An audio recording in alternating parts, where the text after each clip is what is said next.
সে কর্মসূচি হচ্ছে বারুইপুর নিয়ে। বারুইপুরে 11 বছরের একটা নাবালিকা ধর্ষণ এবং পাশবিক অত্যাচার হয়েছে এবং তারপরে তাকে খুন করা হয়েছে। এখন পর্যন্ত সরকার তার কোনো বিহিত ব্যবস্থা করেনি। তাই আমাদের দাবি যাতে সরকার ন্যায্য বিচার করে এবং ওই নাবালিকার পরিবার যাতে সুবিচার পায়, তার জন্য আমরা রাস্তায় নেমেছি। ভারতীয় জাতীয় কংগ্রেস আমাদের রবির চৌধুরীর নেতৃত্বে আমরা রাস্তায় নেমেছি। এই ঘটনা নিয়ে কি বলবেন, যে কতটা নৃশংস ঘটনা? ঘটনাটা নৃশংস এবং অমানবিক, যা মানুষকে বুঝিয়ে বলা যাবে না যে এটার কি অপরাধ। একটা মহিলা, মানুষ বলছে, সরকার বলছে যে নিরাপদ থাকার জন্য সবাইকে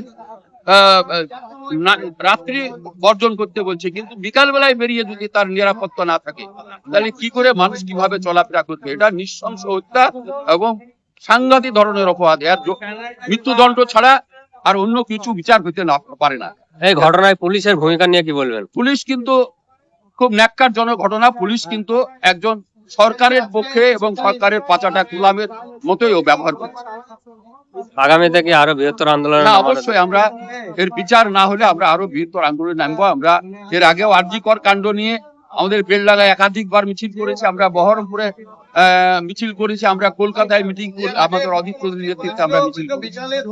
আমরা বৃহত্তর আন্দোলন।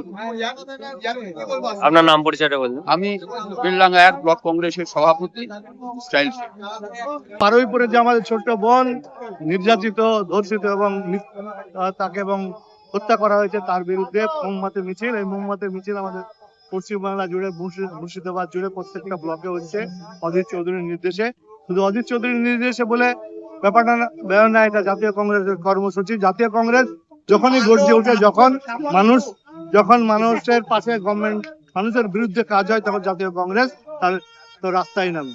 আমরা বলছি যে আপনারা দেখেছেন আনিস খানের আগের গভর্নমেন্ট, আনিস খানের হত্যা হয়েছিল, তার বিচার পাইনি। তামান্না হত্যা হয়েছিল, তার বিচার পাইনি। তামান্না হত্যা হয়েছিল, তার বিচার পাইনি। অভয়ার হত্যা হয়েছিল, তার মা আজকে বিজেপির নেত্রী, তিনি প্রণামী বক্সের খুঁজে বেড়াচ্ছে, কোথায় প্রণামী বক্স আছে সেই খুঁজে বেড়াচ্ছে। তার মেয়ের যে বিচার হয়নি, তার সেই জ্ঞানটুকুও নাই।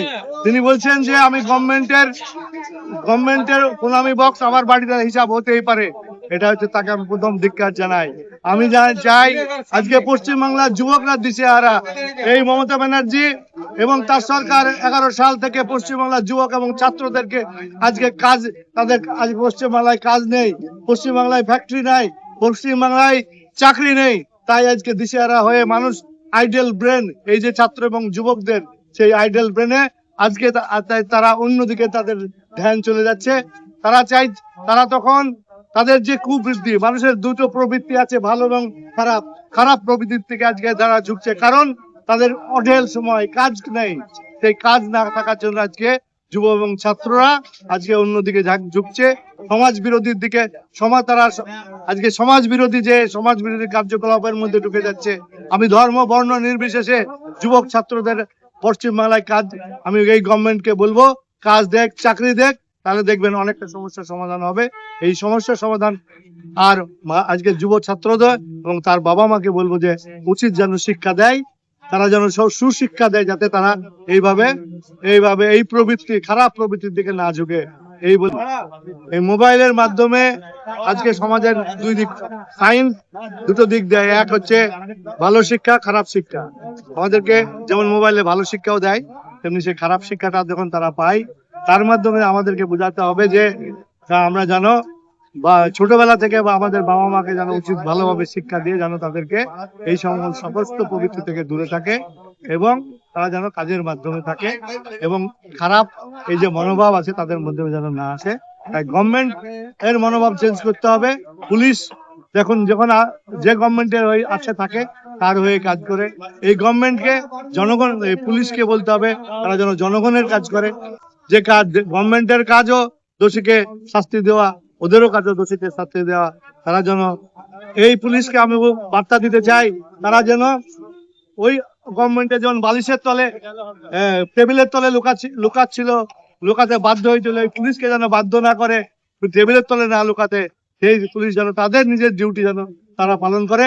তারা কারণ তারা জনগণের পয়সায় তাদের বেতন হয়, তাদের ফ্যামিলি চলে। আপনার নাম পরিচয়? আমি আব্দুল্লাহ কাফি, আমি জেলা পরিষদের বিরোধী দলনেতা আর কংগ্রেসের সাব ডিভিশনাল সভাপতি।